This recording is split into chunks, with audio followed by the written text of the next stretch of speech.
Good morning. Here's Judith from Austria. Thank you so much for doing this podcast.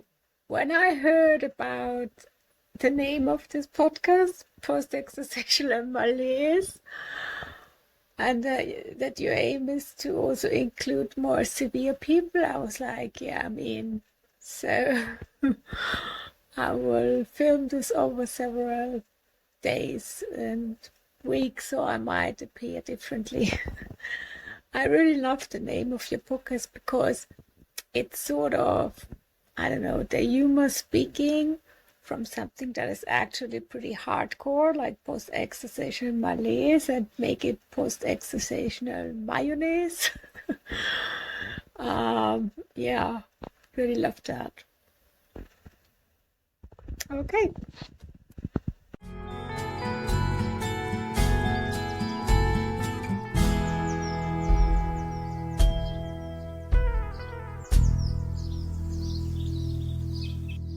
Welcome to Post-Exertional Mayonnaise, a podcast about living with ME and chronic illness, creativity, and making meaning.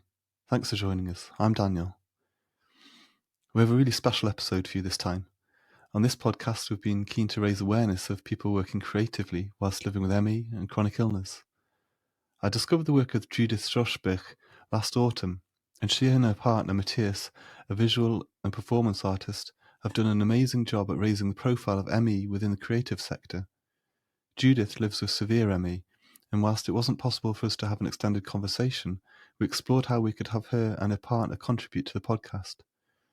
Judith and her partner Matthias Mollner live in Austria, and in the summer of 2023 saw the fruits of many months of hard work in putting on a professional standard art exhibition on the theme of ME called Crash, held in a prestigious gallery in Vienna. The exhibition incorporated not only their own works from their Black Fir studio, but those of ME patients from all over the world. So for this episode, I sent some questions to Judith and Matthias, and they have spent the last few months recording responses when Judith has had the energy. I'm so grateful to them both for putting their time and energy into being part of Post-Exertional Mayonnaise in this way, and for sharing their work with us. During one of the videos, Judith refers to a performance art video that Matthias contributed to the exhibition called Say Fuck. I'm honoured that he has sent us this piece to share with you, and we feature a 3-minute excerpt at the end of this episode. If you're listening to the podcast in audio format, you may wish to look up the episode on YouTube and watch at the end. I haven't cried for some time, but I cried whilst watching Say Fuck. There's something deeply emotive and moving with this piece that I find hard to put into words. For me, it stirred up a lot of feelings about how ME impacts me personally, where vocabulary often fails to express the lived experience of an ME crash. This piece achieves.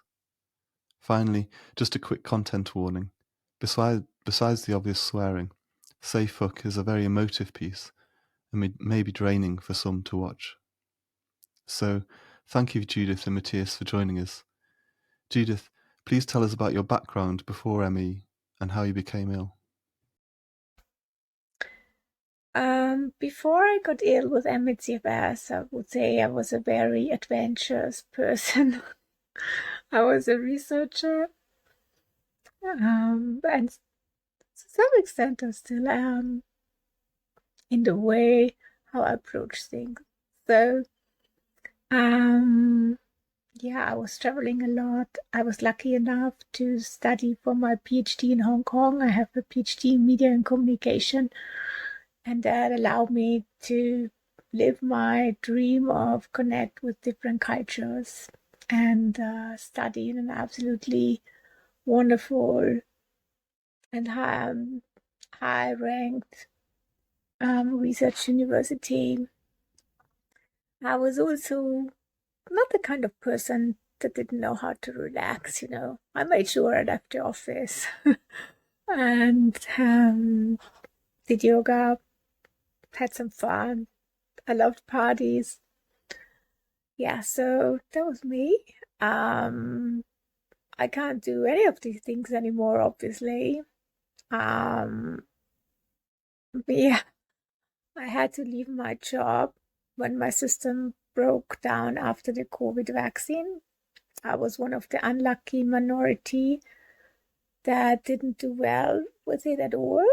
I didn't have POTS or I didn't have severe crashes before, but I spent 2 weeks in the hospital after the vaccine where they performed a lumbar puncture or spinal tap, which again worsened my condition severely. After about 3 weeks, I had the biggest crash ever after 3 weeks, where I couldn't leave my bed. I was in a delirium. People in the room were too much. They're still too much most of the time. So my communication with my parents is very limited. But I think before that disaster, there were several other triggers. I have no thyroid. I had a surgery in 2014 where, because of cancer suspicion, they took my thyroid out, and I never dealt very well with that. I had developed weird symptoms like burning mouth syndrome, illness feeling, gut problems, but I recovered again. And I thought, oh, it's just because of the hormonal situation. And the hormonal situation definitely played a role in my triggers. But I was still functioning and fine until 2019, when, after a virus in Vietnam, my pancreas stopped working. And I didn't have fatigue at that time. I just developed that gradually. So I'm not one of those that immediately had ME/CFS after the virus, but I do think that the pancreas, in combination with the missing thyroid, so the lack of hormones and the lack of nutrition, actually were one of my biggest triggers. And I also had developed mast cell activation disorder then, which I wasn't aware of how severe it can become. I was just having minor issues, like not tolerating some food, not tolerating some creams, some makeup stuff. I have to be very careful what I use or put it off immediately, like sometimes. So yeah, that was the situation. So for me, it really was a complete change. I changed from a very independent person with a postdoc position waiting for her to a person that is dependent on total care and spends her day in total isolation. My parents have to take care of me 24/7. So that's a change. How did creativity play a part in your life before you became ill? And how have you adapted to remain creative whilst living with chronic illness? In case you need a shorter one for the creativity, I'm going to do a short one for that answer. And yeah, I'm wearing the headphones today because the neighbors are engaging in farming activity and low morning moyas. How do you say that in English? Low moya. You know what I mean. So the short answer to what role creativity played in my life beforehand was that I was a researcher, but I do think that doesn't exclude creativity. Like, some parts of the research process are very creative, in the same way as the cliche of the disorganized artist isn't always true. And beside my job at my university, I was always interested in art and always going to museums and modern art exhibitions. And I was also very active in the local festival art scene and co-organizing events there with my friends. And that was a great way to express yourself and to be creative. So I didn't really do drawing. I just took notes or sketches if I had an important feeling. So there was that. But when I started to properly draw, that was actually when my crash was so bad that I couldn't almost talk at all. And I was in a sort of delirium. And when I came out of that, had the feeling I need to, put some vision on the paper, and I said to my parents, bring me pen and paper. I want to draw something, and I started drawing this broken bat with a bloody spinal cord and things like that. So while I guess I was also processing trauma, it was also a form of communicating, posting it online. And then I saw drawing challenges online and what other people posted, and I thought, oh, that's great, and that kept me motivated because it kept me connected and gave me a feeling of normality amidst all this madness. And since then, it has changed a little bit. I became more interested in technique, art supplies. Yeah, and I do have several tricks, of course, for being able to draw while being flat, because I can only sit up shortly for maybe small details. So sometimes I paint straight out of the tube. Sometimes I use a water tank brush. So there's these things. And yeah, and then of course there's the emotional motivation to keep going, but that doesn't apply so much to me because in a similar way, people could ask me what motivates you to communicate. I just, I just have to somehow, yeah, I couldn't always draw. I had a period when I couldn't for a month because of a heart crash and mast cell reaction. And then I did poems. So I guess, yeah, it doesn't always have to be a big drawing or picture. Sometimes I just do my nails, or yeah, colors became more important because I can still tolerate a little bit of light. Like, even though my camera makes it sound very bright here, I think it's doing that automatically. It's a little bit darker in here. And I have a hard time looking at the screen or computer. Computer isn't possible at all, but daylight is more tolerable than a screen or my mobile. And that's why I also don't do digital art.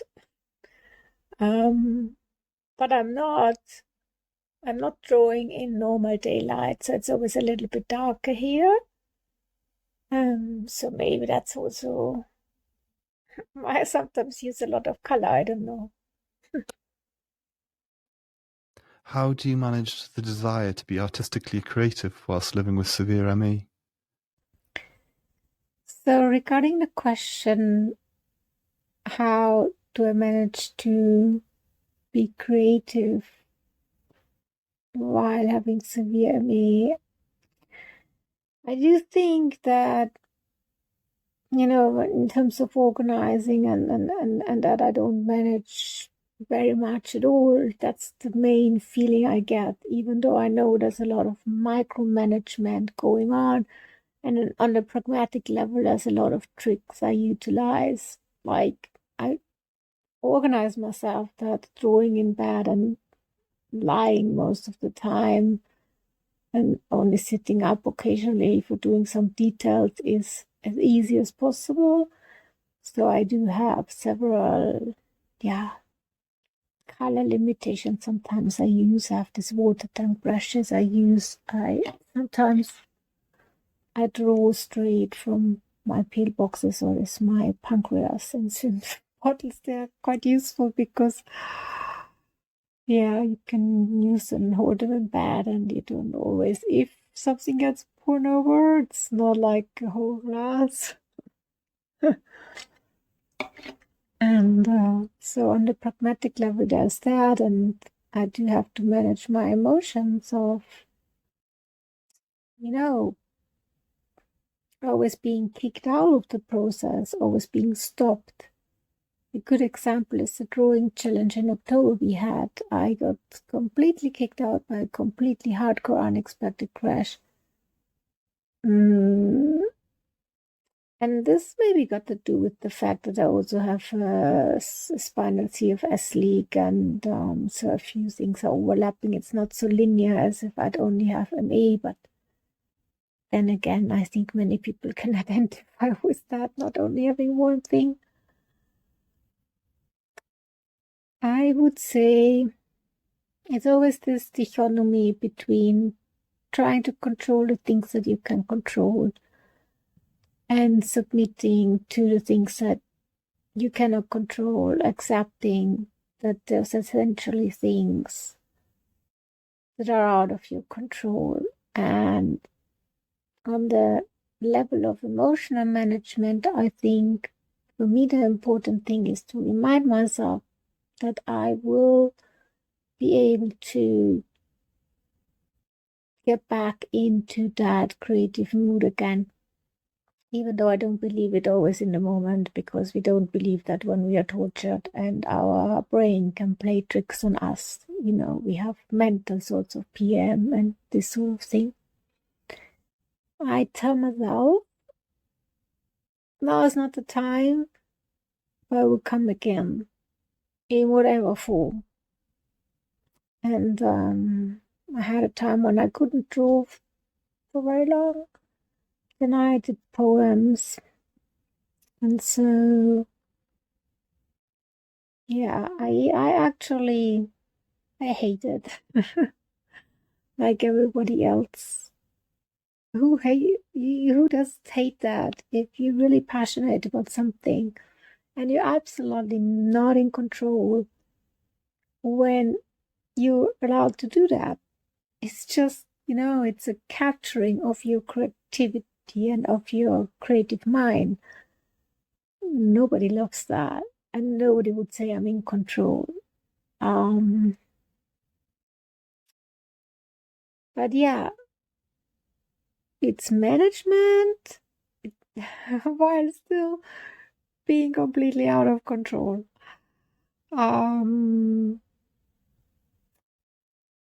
I think though that it's also good to maybe think of yourself as a very flexible individual that if maybe something isn't possible anymore, something else in the same category will be possible in the future. And yeah, it's really hard to answer that question for me, because I think all this management thing is going on a very subconscious level. There's probably a lot happening that I'm doing. Of course, I have a lot of help also. I do. I do something though. I manage my desire to be creative sometimes when I see that there's a crashy time coming on, and I know that's not a good time to draw. I try to let things be, and that's the hardest, and that's what I'm very bad with, to just leave it be and wait for the better moment. I'm very bad with that, because when I'm in a drawing, let's say, I'm completely absorbed, and it's a way for me to forget the outside world. And having to say that you may have a crash coming on, you need to stop right now, it's one of the hard things to do. So that's probably something I do. But I think everybody is different there. Also with the time that everybody can do or engage in creativity. So that's another long answer now. You just take what you want. Where did the idea for a chronic illness art exhibition come from, and what did you hope to achieve through it? So about the idea of an exhibition that deals with chronic illness, and in particular the multisystemic illness ME/CFS, and where it stemmed from. Originally, it was a thought between my partner and myself. There was this extraordinary story of an individual that loses everything within 7 weeks. I was completely independent, and then I got to the very severe and later severe level with immunization and a lumbar puncture.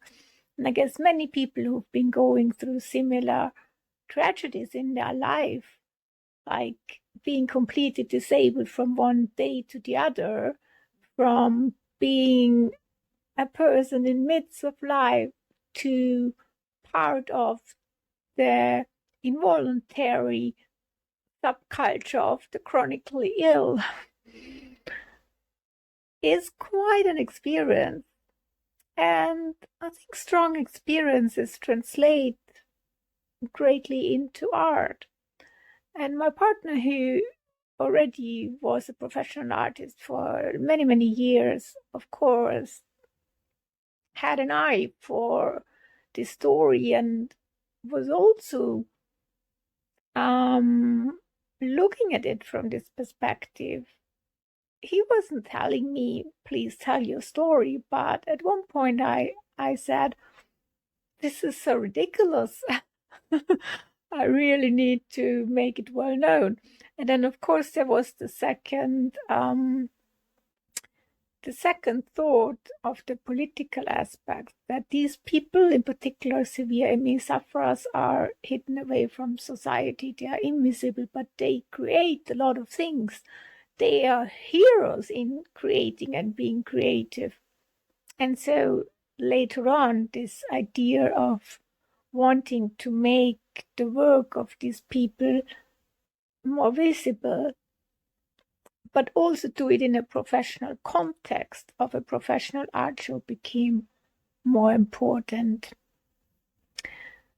I was at the beginning thinking of doing more classic activism, but one major element of our thought from the very beginning was to do it in a bit of an unconventional way, and maybe in a way where we could, talking is hard today, maybe in a way where we could reach a wider audience and move beyond the bubble of chronically ill people, which worked quite well in the exhibition because there were also 2 other exhibitions at this place, and people were, it's a very well-known, renowned place in Austria, and people were coming from other exhibitions into ours. And so we had these 2 kinds of visitors, like people who were rather coming from the community of chronically ill people and people with ME/CFS or long COVID or post-COVID, and people who've never heard of this. And their reactions were also a little different as a tendency, whereas people from within the community felt like understood and seen and saw the activist point of it. People from outside the community often were shocked that this is an existence, because we showed very severe ME/CFS artworks and ways of living. And but I think the common ground was that most people were removed. So yeah, this is how it came together. Can you tell us about 1 or 2 of your own favourite pieces of art in relation to living with ME and the creative process behind them? So hello again. Today was a difficult day. I got lots of trouble with eating again, but I still want to answer a question because I don't know when it will be possible again. Got my glow worm next to me. Let's see where it's working. Yes. Screen. You asked about a favorite piece of artwork. Sorry, I didn't warn people that there's going to be a flashlight.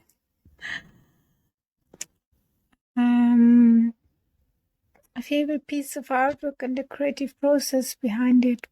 So there's always different processes, I think, related to how I feel at the moment. But in a way, the feeling I have in the moment is always going into the drawing.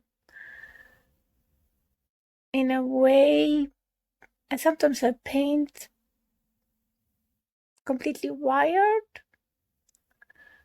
I can't paint when I'm too fatigued or when I'm in too much pain. But then when I come out of the extreme pain phase or the crash, there is an impulse, and in this impulse, I just try to visualize it, but there's not even an effort in visualizing it because somehow it appears. Often what I also do is that I start something, just sketch, start a line, and I just see where my spontaneous drawing is leading me, so a figure is appearing out of the sketch. But I guess one of my favorites is anything actually where there's snakes and eyeballs and the book characters that I invented, because when I started drawing, I didn't want to concentrate very much on doing realistic drawings, and I couldn't identify very much with a normal looking, beautiful face with a nice skin tone and so on. So I just invented these green figures with the long finger tails, with the open head and the red and orange hair symbolizing the burning nerves that were coming out of my head. This obviously relates to the fact that I don't only suffer from severe ME, but also from a spinal leak. And I have a lot of burning nerve issues. My whole nervous system burns a lot. And so I could identify more with that, and I created a self-portrait with this sort of figure, which I quite like. Quite often there's parts missing of the body. It has a fried egg on the eye. There's a little bit of the absurdity of my situation in it, but also the heat and the pain. I guess this is one of my favorites, and I sold it to a very wonderful person. It's always nice when that happens. Another one of my favorite pieces that I really like, because it's about our studio also, I would like to mention a work of Matthias. We haven't advertised very much, but it's a video, performance video, where he says fuck for quite a long time, facing the camera in a very intense way, getting more and more exhausted, saying this. And I think it's very interesting what people saw in it, how an actually healthy person like him, who is also a performance artist, can deliver the feeling of exhaustion. And he also did that with another performance called Stop and Go. You can watch this on our YouTube channel. I would really like to highlight this because I do think it's the first performance in public space that had ME as a topic. And of course, it's from the perspective of somebody who's close to somebody suffering severely.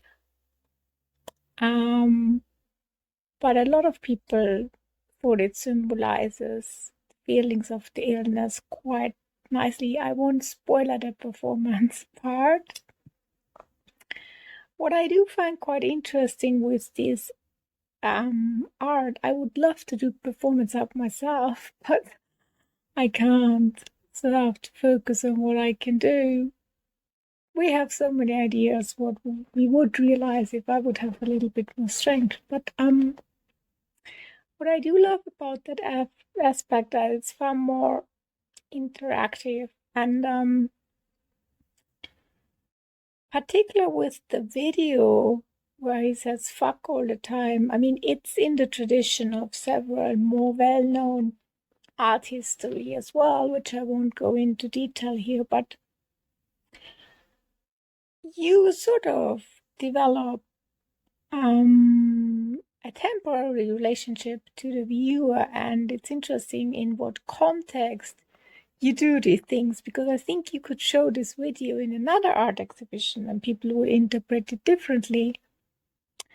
But in this context, I would say it's so interesting how a simple thing can provoke so many feelings, like saying fuck in a very intense way, facing your audience. And I, as a person who knows my partner, when I watched it, I felt an intensity in a different way that I'm usually connecting to my partner, so connecting to the performance persona. And I thought this is actually an interesting symbol of how we as a society, when we are looking at somebody who is obviously having trouble or is in pain or is exhausted, our natural impulse is not to stay, but to look away, to go away. And I'm like, how many people did watch the whole video? What did they think of it? This is an artwork I really love. So, and I think this is also the strength of our studio, that we come up with these different sorts of artworks and performance art, and we also want to go a little bit more in public space. It was also part of the idea, was always, as I said, to go beyond the ME bubble, but also to offer art for people with ME that addresses their situation from a different kind of angle that you usually find it, you know.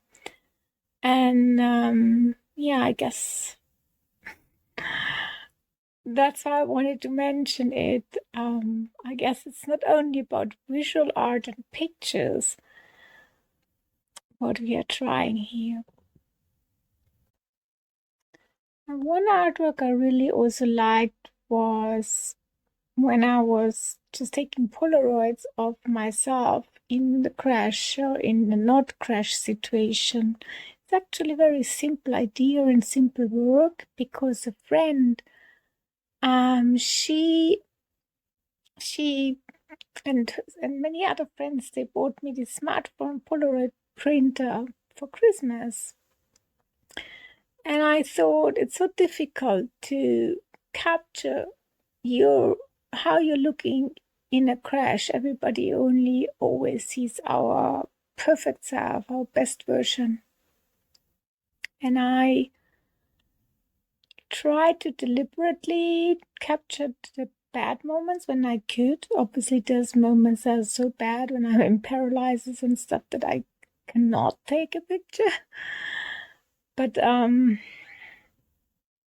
tried to when I could, and so I put the crash Polaroids on black ones and nicer days on white ones, and yeah, we put it in a big frame. And I think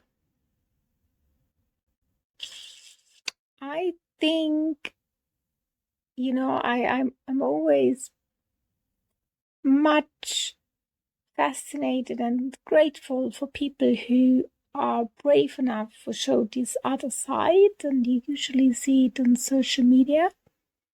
I don't think you usually see it in an exhibition. as a documentary, maybe in other areas, but not about MA. And so I think, I know it's hard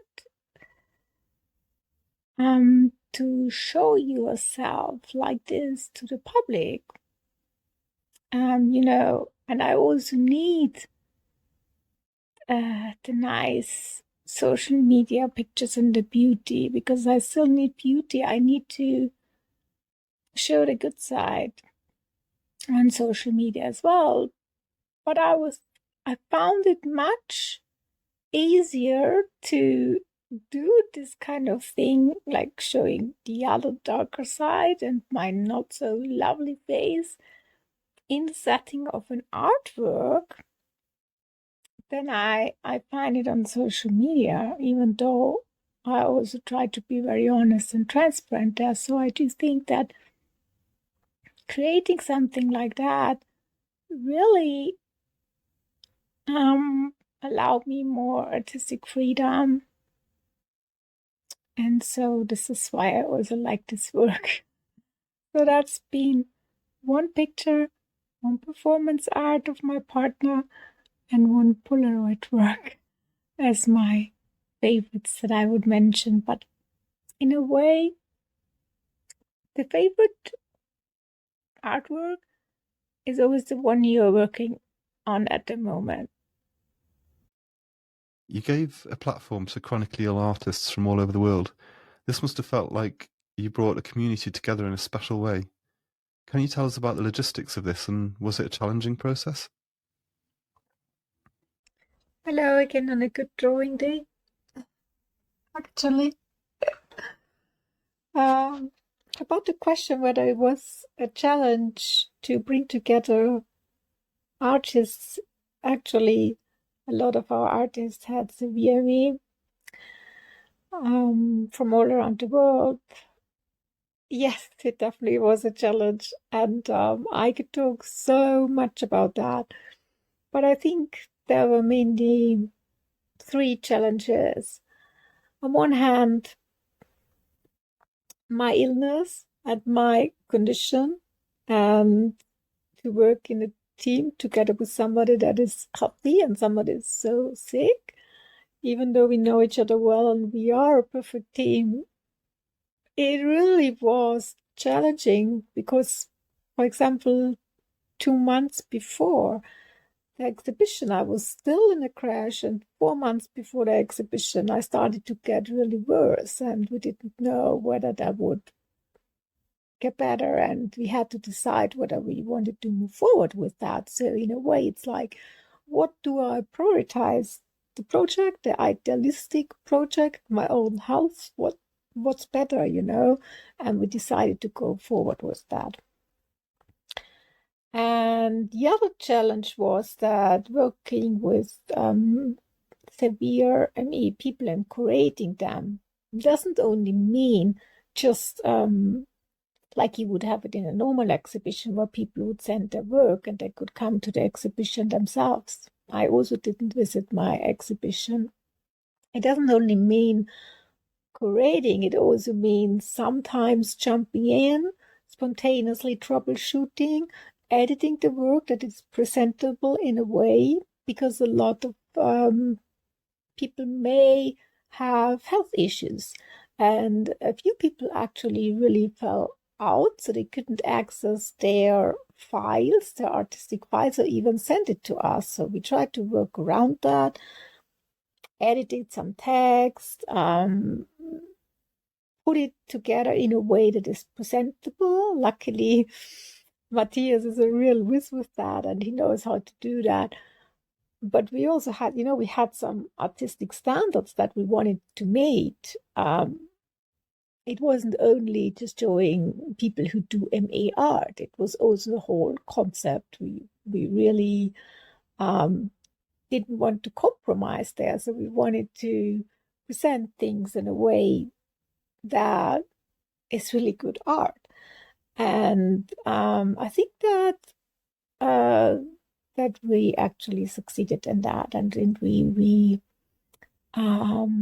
Sometimes when people were in the hospital for unexpected reasons, and we said, okay, I'm gonna take over. We're gonna find a way to make this to present it in a way that we're doing it justice. And the other challenge, the third challenge probably was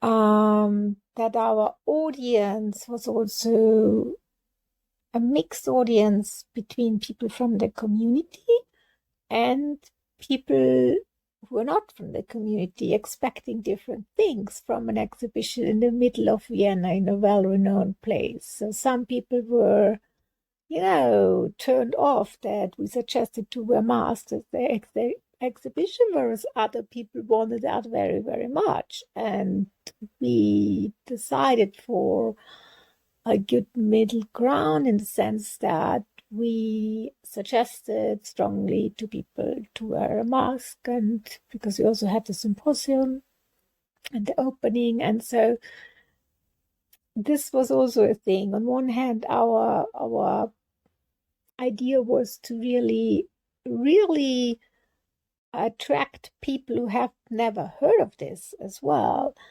And they may not always quite understand the needs of the community, the safety needs we also had. And so, but in the end, that turned out well. But that was something we thought about, and we thought about how we could make this both attractive to people who've never heard of it, but also people who, who know the topic already very well. Matthias played an important role in organising the exhibition. Matthias, what drove you personally in wanting to make sure the exhibition was a success? As a professional visual artist and curator, it was my goal to create an interesting and powerful exhibition. I want to show the artists and their work in a way that create attention. The idea of the exhibition's role was to dive deeper into this topic and to create a platform for both society and art, to bring the theme chronic illness out of its usual bubble. This was the first international exhibition about ME/CFS in this scale and context, and we wanted that people understand how important the topic is. There is a big variety of topics in contemporary art, and it's a shame that chronic illness hasn't got this much attention. It plays an important role in society, but people don't want to deal with it because it's very existential and maybe painful. It's my and our job to change this and to create a new view on chronic illness. The vision is that it is cool to talk about it. I really believe that art can change society in a good way. Now that the dust has settled on the project, can you tell us about some of the feedback from the public, and do you feel that the project has left a legacy? About whether we think we left a legacy and some of the feedback we got from the public now that the dust has settled.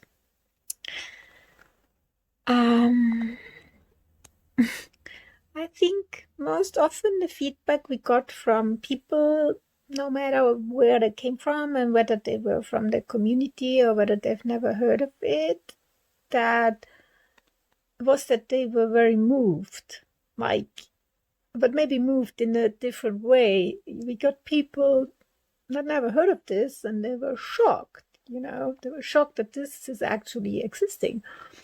And then we had people who felt very validated from the community, who weren't quite so sad, said this was really helpful for taking my family members to the exhibition or going with a friend. And I think in general that's a general tendency. I could say that people with ME/CFS, they are used to a hardcore illness. They are not so shocked. They often normalize their symptoms. But it seemed to me that they could take some details out of it. So people would say, oh, I saw this picture with the symptoms and I didn't know about that, and that didn't know that had a name. And Twitter was very interesting in this regard because there was a lot of feedback coming in, but people were also writing to us personally per email and appreciated it. And I think from the community also saw the activist part of it, like really having something that's never had, an audience like that in the art sphere, having it in the middle of Vienna, being represented there, having a title that's called Crash. I think that was validating, and that was seen as a sort of activism, and I do see it as a sort of activism as well. That's why we also had a scientific symposium with it. We wanted to really combine this knowledge zone. We put the knowledge zone in the middle of the exhibition as an invitation to learn more. So it's been a mix. We also showed pictures there from protests all around the world. So we really wanted to have this element of it in there. And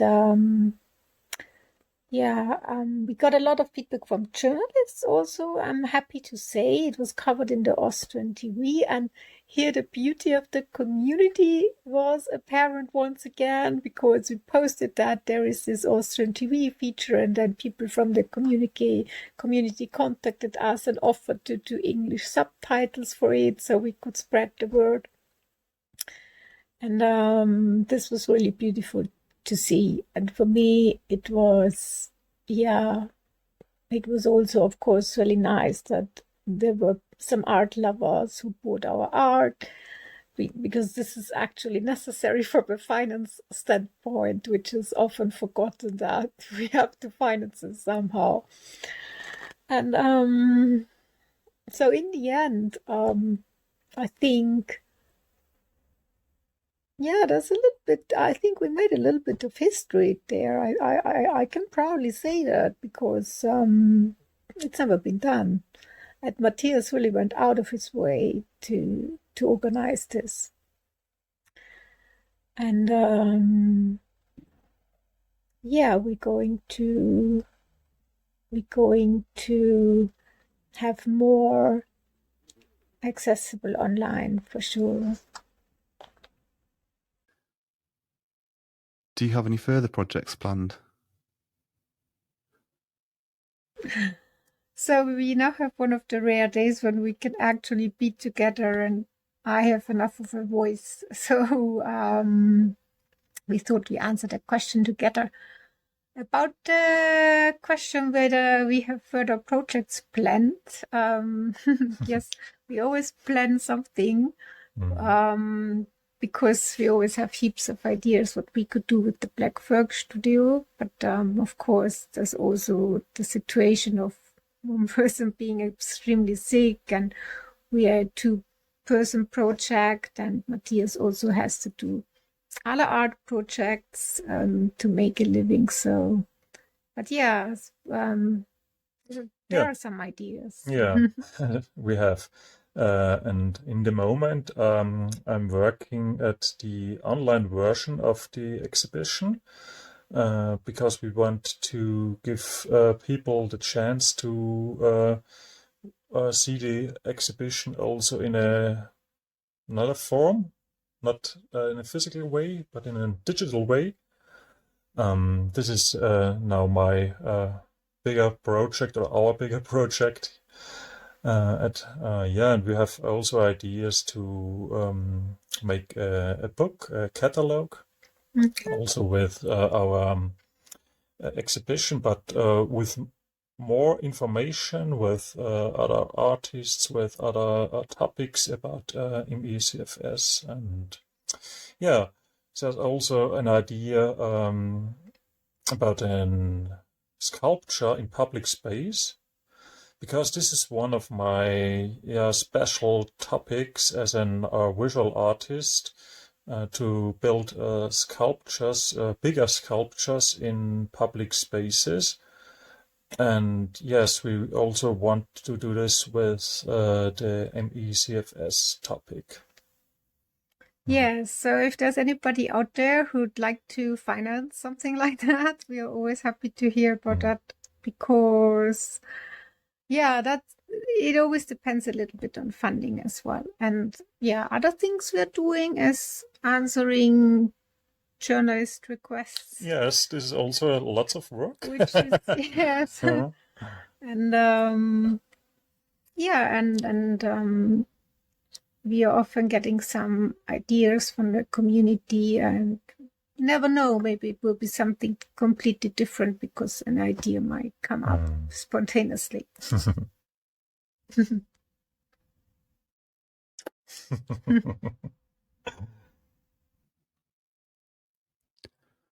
Well, thank you so much for sharing with us. It's been a brilliant time hearing your thoughts, and thank you to both of you for putting all your energy and time into contributing to our podcast. It's really appreciated. And now we're going to show Matthias's piece, and I hope you enjoy it, and that it really stirs something in you like it did for me. Thanks for watching and listening.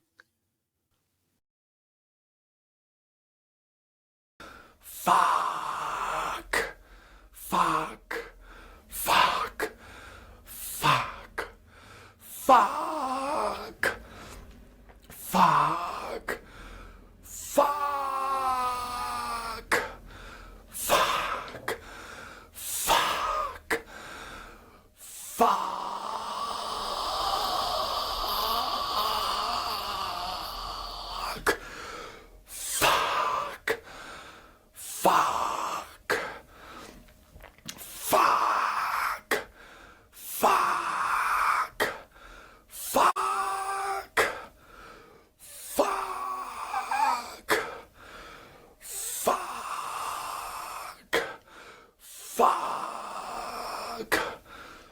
Fuck. Fuck.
Fuck.